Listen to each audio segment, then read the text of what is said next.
pulled him up, he lifted him up because someone that never walked for many years, he has been lame, he's going to struggle to get up. He said, get his hand, he said, come forward. And the man struggled.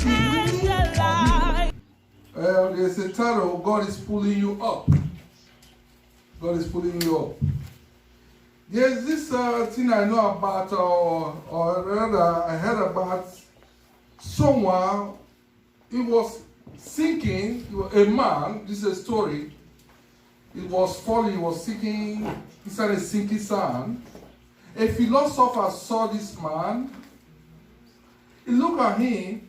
Said, perhaps he's destined to sink. He walked past. Another man came and saw this man for them to pull him out or give him a helping hand. He looked at him. He said, maybe it's the will of Allah. His name was Muhammad. And he also walked past. Another came with his dressing. Noah will tell you that, Hindu. He said, maybe it's the will of Hindu. He also passed. The fourth one passed until the fifth one, he came. His name was known as Jesus. He gave this man a hand. He said, can you grab my hand and pull him out from the sinking sand? No matter where you find yourself, whether in the pit, Jesus is going to pull you out. Amen. Jesus did it to this man. I'm going to be reading the book of Acts chapter 3, 6 to 7. Remember the title of today's message, God is pulling you up. Acts chapter 3, 6 to 7 says, then Peter said, silver or gold I do not have, but what I do have I give you, the name of Jesus Christ of Nazareth, walk. Verse 7, I want us to pay attention to verse 7. He said this man was at the gate, a cripple. Most folks in some countries, some folks when they are lame, they are crippled, they believe there's no hope. All they have to do is to beg for hands. They believe they don't have future. There's no need for me to go back to school. There's no need for me to be looking for business because I'm not useful to the society. He was always there begging for hands. This man came one day, realized that this man's always begging for hands. He touched his pocket.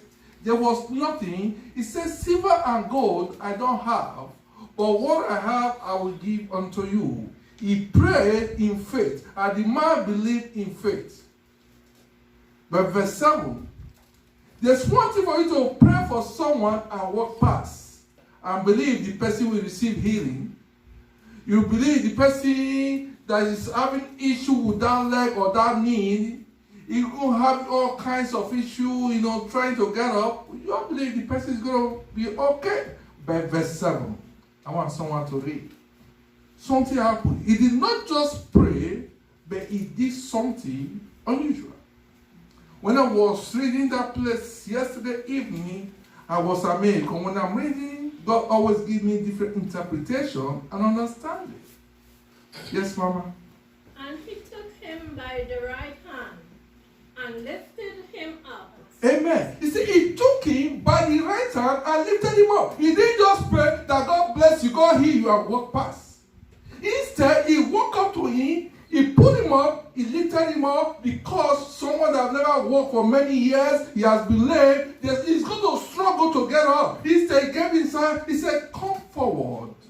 And the man struggled, he leaned on him. Okay? And immediately his feet and ankle bones received strength. Hallelujah. Amen. God bless you. Amen. He did not just pray for him, he gave him a happy hand. He lifted him up and said, what? His feet, his ankle received strength. You need someone like Peter that will lift you up, not just praying for you. Some people need a lifting up. In their business, they need a helping hand. Some people, business are collapsing. Sometimes they come to you, you say, it is well with you, your business will be all right.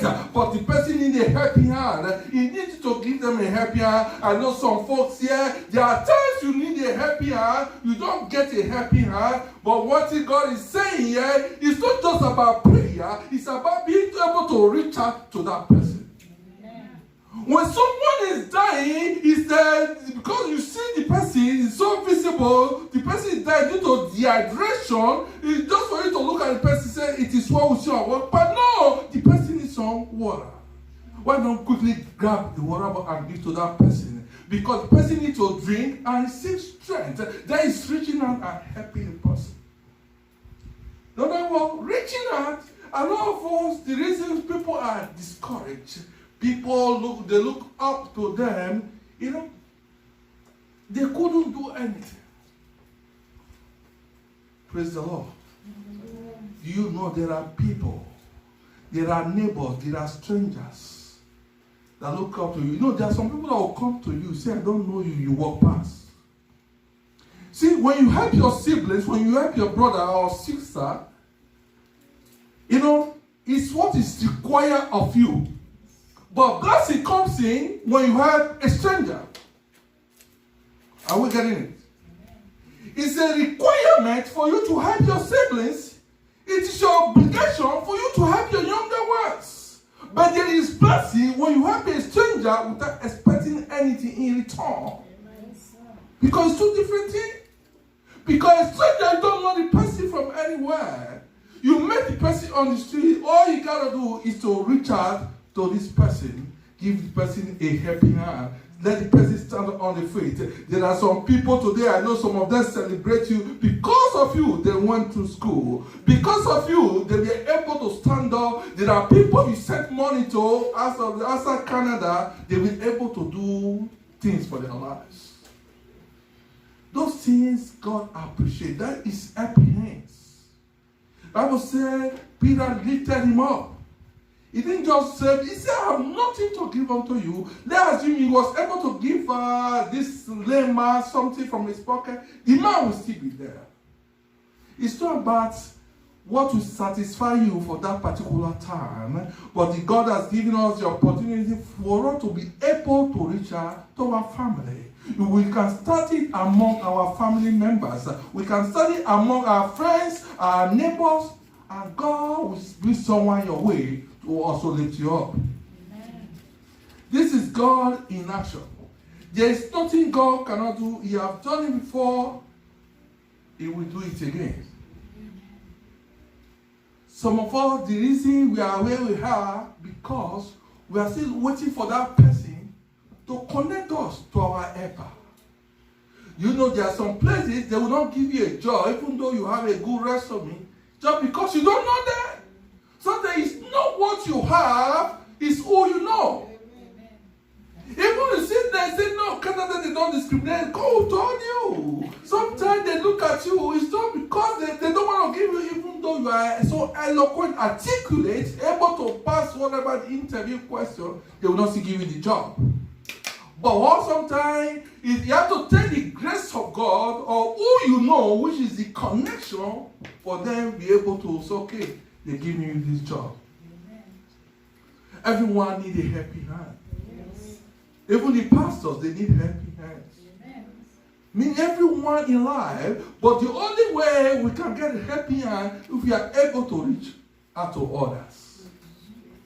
A helping hand, when I'm talking about helping hand, it's not necessarily must be finance or money. No, you can reach out to someone happier through prayers. You can reach out to someone even with phone call. How are you doing? There are some folks in Islam you heard from this person. When you call them, they are happy. They are broken-hearted. These are people, they are kind of devastated. Some people say, I will not go to church. Some people even curse God because what they went through. Say, God, why would I go through this? They say, God, I cannot do these things. We need helping hand. Someone needs your words of encouragement.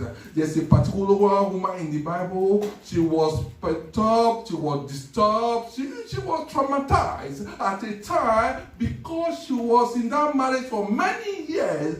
10 years passed, 15 years passed, there was no issue in that marriage, she would be okay to be it. But people began to mock her. You know, there are some folks, they will know when you came to Canada, they will begin to count. What have you achieved? There are people that are good to compare you with someone. You know, life is not about competition, but there are people, they don't mind their business. They want to look into it and say, hey, no, how come your life is like this? They mock this woman and mock her, say, why come you have been married for 15 years, 16 years, no issue. You know, some people can even do something crazy. Just like some students, when they go to school, they are bullied. They need encouragement from their parents. That the only way you can deal with people that are trying to bully you is to do well, except academically. But what happened, this woman was there. At the time, her husband had to encourage her. He said, take me as your own son. For a man to tell his wife. The Bible says, according to the scripture, I just want to quickly read this very particular passage. If you are there, if not, we'll just go. It's about Rachel. Genesis 30, 22 to 23. 30, 22 to 23 says, and then God remembered Rachel. He listened to her and enabled her to conceive. Verse 23, she became pregnant and gave birth to a son and said, God has taken away my disgrace. She named him Joseph and said, my Lord had to me another son. Actually, that's the meaning of Joseph. Had to her addition. That's the meaning of Joseph. You don't know. Praise the Lord. He said after many years, he said the Lord, Genesis 30. Yes. Verse 22 to 23. God of time can just write down 22 to 23. He said, God has remembered me. In other words, they mocked her. She was humiliated, disgraced, even in her home. But one thing God has encouraged her, instead of disgrace, He will give us grace. Amen. Instead of mockery, God is going to give others out of motivation. God is going to motivate us Himself and lift us up. Amen. Because there is nothing God cannot do. All you need to do, be strong. Deuteronomy 31:6 says, be strong and courageous. Do not be afraid or terrified because of them. For the Lord your God will go with you. He will never leave you nor forsake you. Beloved, whatsoever you are going through, there are people that have abandoned you before now. There are people that look at you. There are people that used to come close to you to say hello to you. You don't even see them anymore. Do not worry. God is saying Himself will come to your aid. He will not leave you nor forsake you. Amen. He said He will stay with you in time of your trials. He will stay with you in time of when you are down. God will lift you up. Because human cannot actually give you solution to the life. It's only God that created you. That same God is able to do something great in your life. Remember the scripture said, it said God knows the number of the hair on your head. Oh, as many, he said God knows. God knows the numbers of the sun. He knows the numbers of the stars. That same God is there. Don't be worried, don't be perturbed, don't be moved by what people say. At the right time, God will come to you, God will come to your aid, and God will rescue you. Amen. It doesn't matter how long it takes. It may take a year, take 2 years, but one matter, he said, weeping may tarry through the night, but joy must come in the morning. Perhaps your pillow is wet with tears. You might be crying. People, sometimes some people cry to the extent they need opticians to look into their eyes. They look and say, your eye, what is going on with your eye? Because every time there's tears everywhere. But I want to let you know, those things you have lost in the past, God will restore in Jesus' name. Amen. God will going to give you joy. Instead of tears, He's going to give you happiness. You will have time to laugh in Jesus' name. Amen. Do not worry. He said, we restore the year the locusts have eaten. Yes, Lord. I like Isaiah 43, 1 through to 3 very well. I wish someone can read quickly. Because of time, he said, I will stay with you. He said, when you go through the fire, I will go with you. When you go through the water, I will go with you. God did not say as a believer those things will not come to you. God did not say He didn't assure you that you will not go through temptation. God did not assure you that you will not go through hardship. God did not assure you that sometimes you put your debit card in debit machine. Sometimes He's telling you it's a minor. You are even owing the bank because you are paying for the overdraft. But God, one thing about God is going to fill everything up for you. God is going to bring your pains and make it gain for you. God is going to heal that broken-hearted. God is going to do something great in your life. If you believe it, you receive it. Amen. Isaiah 43, 1, 2, 3. If you are there, fast reader. Praise the Lord. But now, thus saith the Lord that created thee, O Jacob, and he that formed thee, O Israel. Fear not, for I have redeemed thee. He said, fear not, because I have redeemed thee. I have called thee by the name, thou art mine. 2. When thou passest through the waters, I will be with thee, and through the rivers they shall not overflow thee. Then thou walkest through the fire, thou shalt not be burnt. Amen. Neither shall the flame kindle upon thee. Amen. He said, when you go through the fire, you will not be burned. He said, because He is with you. He said, even the smoke. When I got home from the barbecue last time, my wife said, take your clothes to the washing, to the laundry room because smelly smoke. It's smelly barbecue. And what I did was to take off my clothes. But this scriptures in 2 Corinthians verse 3. He said, even the smoke will not enter your body. Hallelujah. Are we getting it? Yes. This is what verse 3 is saying. He said, verse 43. He said, when you go through there, say you go through the fire, even no matter what the kingdom. He said, they will. It's God, because God is going to go with you. Amen. Amen. He didn't say those things will not come. Sometimes, as believer, you suffer. Even as believer, for the fact you are going to suffer, it doesn't mean because you committed sin. No. Sometimes it happens. God allows some certain things to happen to you so that His name will be glorified. Amen. But one thing about God, even though you are going through that suffering, He is going to go with you. But I want to encourage you. There are people that are there to pull you that want you to run away from such people. There are people everywhere. They want to pull you down. Just the same way they left that man in the pit. All you have to do, you have the right. It's not a sin. In for the scripture encourage you, run away from such person. Amen. People don't want you to progress. There are people there that they always complain. There are people that don't want good things. All they need to do is to, recently there's a lady one day at place of work. Both of us, I met her there about 7 years ago, the same organization I'm working, that's my second job. I was talking to her. I said, how come this particular place, my manager is concerned about gossip? Indirectly, I didn't, because I don't want to have my own call. When I just say it face to face, when we are upset, I said, I'm sorry, I apologize, but I'll give you the word. I was telling her, I said, how come your name is everywhere? This is an organization because I work with 90% of the white folks, just few blacks there. But because of my position, I'm kind of so close. When team leaders are around, they even look up to me there. I call her, I said, why you always say good things about people, not to destroy them, destroy the manager. You know what she told me? She sent a text message to me. She said, I'm working on it. It's hard. He says, it's not good for your mouth to be running like that tree in toilets. Even they don't call you, you still run. People like the right job, they enjoy it. They just go, even though they don't see you. Amen. No, there are people like that. They just sing. Praise the Lord. No, there are people that are watching you every day. Huh? They're just watching you. Do you know that let's assume Sister Michelle come with a vehicle. I decide to pick you and drop you off. There's some people that will come and wife. Are you the one that just playing that hair? I saw someone in the car. They don't mind their business. Are we getting it? Don't be moved by what people say. Be moved by the word of God. Amen. People are there to bring you down. Yes. One thing about it is how many times you fall, is how many times you are able to get up. The Bible said the righteous fall down 7 times.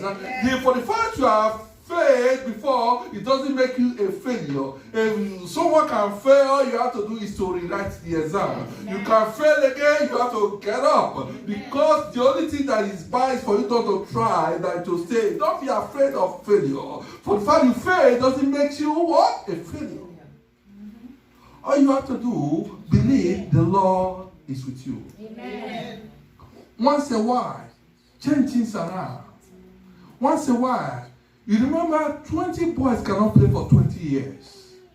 For this reason, there are some folks you don't even need in your life anymore. Amen. All you have to do, you can wait them, say bye. Once a while. It's not everyone that comes to your heart, you open your door for. Some you have to just open the door a little bit. Say, okay, let me get it for you.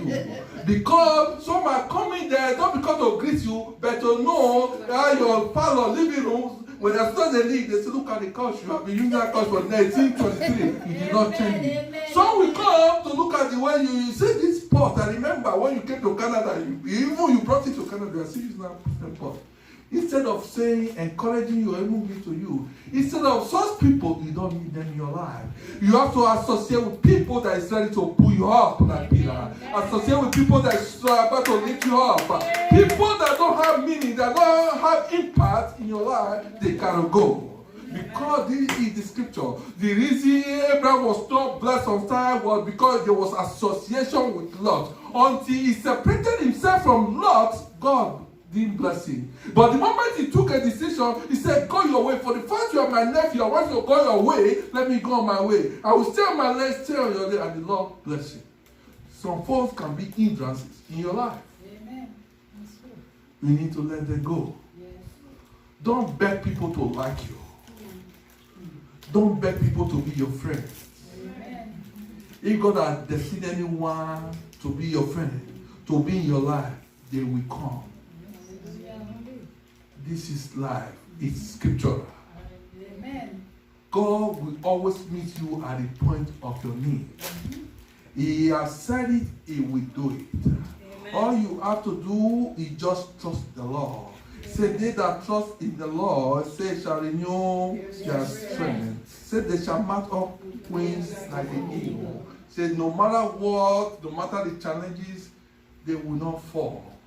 They will keep remaining. There's just one thing. I want you to know, as I conclude with this, the fact this is not going right with you right now, it doesn't mean it's not going to go right tomorrow. Because there is time for everything. I'm going to Ecclesiastes chapter 3 verse 1. It says there is a season for a particular thing. The man has 4 sons. He sent one out there in winter. He said, go check there was this tree that produced pear. He said, go check the tree. The first son came by and brought back a report. He said that tree looked so ugly because it was snow time or winter. And I said the second one during spring, the second guy went there. He brought good report. He said it looked like everything is about to blossom. There's about something's about to look good. He said another one there during summer, the person didn't bring good report. Autumn, the person didn't bring. Now that there's a season. The father was trying to let them know, the 4 boys, there's a particular season for good stuff to come. Yeah. It's not all season. It may be painful this time around, but one thing I know, joy will come. Sometimes when pastor go through all challenges, but we encourage ourselves that joy will come. No matter what you are going through, joy will come. All you need to do, look up to Jesus, who is going to pull you out. Associate with people that will be able to give you that lifting hand, that will be able to lift you up, not to even push you the more. Because there are devils in human form. They may look good, but they are actually devils in human form. The moment you fall, they push you inside the more. The moment you're already down, they actually step on you and walk back. No worry. Don't be moved. Do not retaliate. But the God you serve will vindicate you. Amen. The God you serve will lift you up. The God you serve will stand by you. He's going to pull you up. May God pull you up in the mighty name of Jesus. Amen. Hallelujah. Put your hands together for Jesus.